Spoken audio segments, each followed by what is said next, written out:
रोज gas होती है, बिल्कुल नॉर्मल। कभी कभी ये ज्यादा क्यों हो जाती है? क्या मसला खाने में है या हमारी बॉडी में? चलो साइंस से समझते हैं। गैस असल में हुआ और गैसों का मिक्सचर है। ये हमारे डाइजेस्टिव सिस्टम में कुदरती तौर पर बनती रहती है। हर इंसान में होती है। ये एक नॉर्मल बॉडी प्रोसेस है।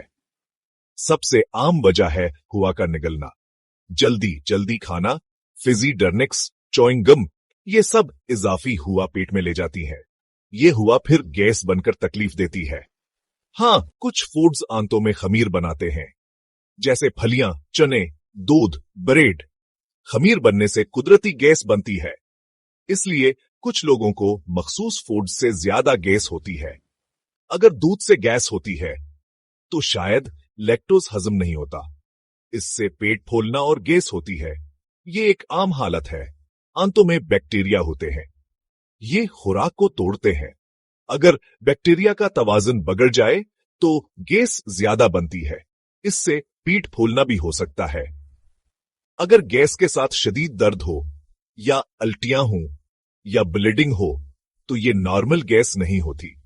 डॉक्टर को दिखाना चाहिए। तो सीधी बात यह है, गैस होना नॉर्मल है।